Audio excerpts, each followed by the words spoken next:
E aí, fio, beleza? Agora, nesse pequeno vídeo, com esses slides que eu vou usar, eu vou falar de osmose. E o que é osmose?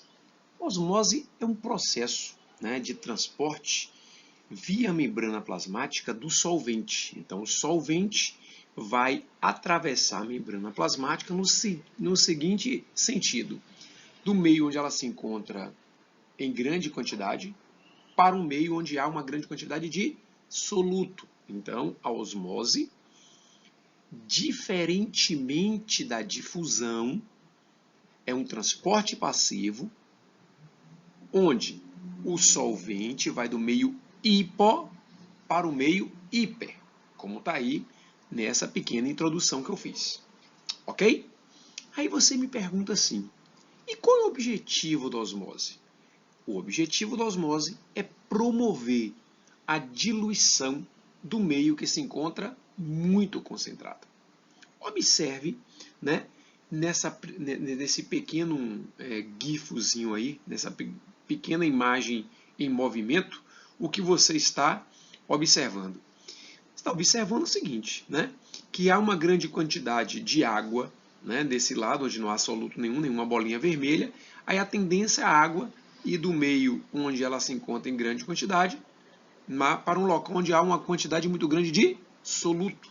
Então, o objetivo da osmose é diluir o meio mais concentrado. Aí você me pergunta assim, existe alguma prática que a gente pode observar no nosso dia a dia que se observa a osmose? Claro.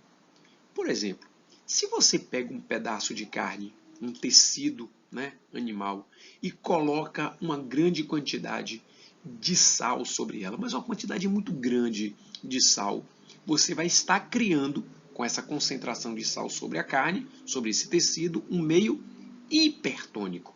E aí, esse meio vai atrair, vai puxar a água que está no tecido para esse ambiente, desidratando a carne, fazendo com que a carne fique livre de uma condição que possibilite, porventura, o desenvolvimento de bactérias. Então é assim que muitas famílias, que vivem em locais onde não há como refrigerar um pedaço de carne, salga a carne e com isso vai preservar, porque ali não vai ter, naquele tecido, água o suficiente para o desenvolvimento de bactérias. Então, a osmose pode ser observado nessa prática, beleza? Agora, um outro detalhe também para começo de conversa. A osmose, ela terá consequências diferentes em células que têm glicocálix e células que têm parede celular.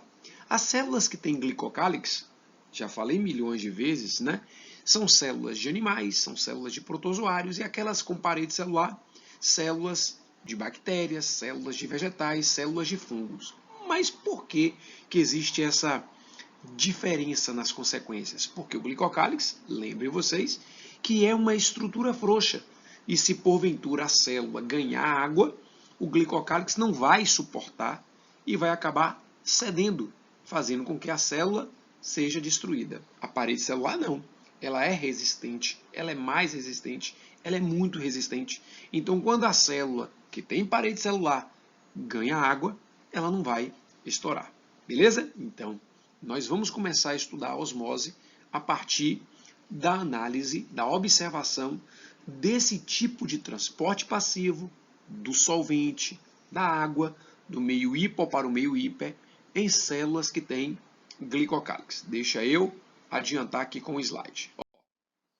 Veja bem, eu tenho 3 células aí. Uma célula no meio hipotônico, deixa eu colocar aqui um marcador, uma célula no meio hipotônico, uma célula no meio isotônico e uma célula no meio hipertônico. O que é uma célula no meio hipotônico? Significa dizer que ela se encontra em um meio onde há uma quantidade de água muito grande. O meio é hipo, ela é hiper. O que é uma célula no meio isotônico? Quer dizer que a concentração de soluto dentro da célula e fora da célula são equivalentes. Tá bom?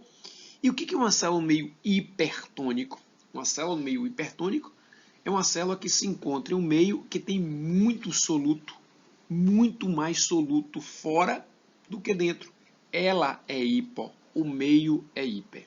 Então, o que vai acontecer nessas células, né, que tem glicocálix quando se encontra, por exemplo, em um meio hipotônico? No meio hipotônico, tá aí, a célula ganha água, né, ganha água, porque fora tem muita água, a célula ganha água, né, fica túrgida, cheia, e depois estoura, sofre uma plasmoptise, né, ela é rompida. Ô Sérgio, é reversível? Claro que não. A célula estourou, né? A célula se rompeu, beleza?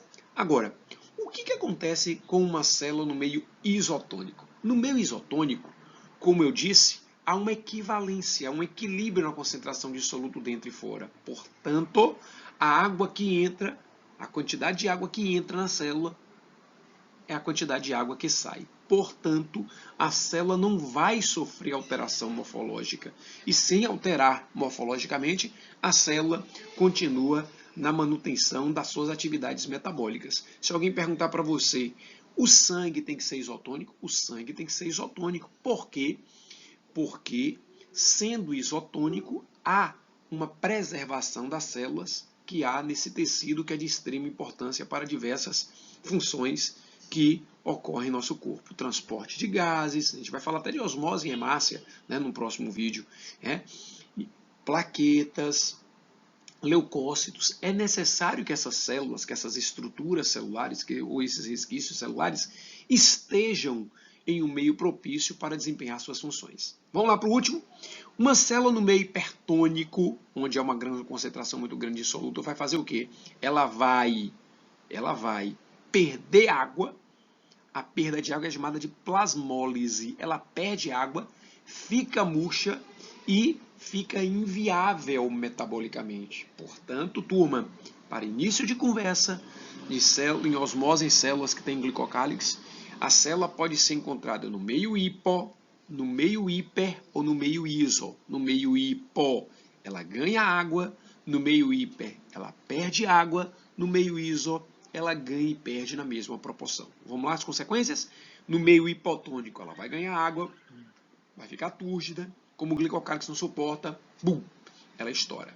No meio hipertônico, ela perde água, plasmólise, plasmólise, plasmólise, e fica murcha. E ficando murcha, uma membrana cola na outra, colaba, e é inviável voltar ao normal. Ou melhor, é irreversível a sua retomada metabolicamente ativa. E no meio iso, ela vai se manter constante. Beleza? Perfeito?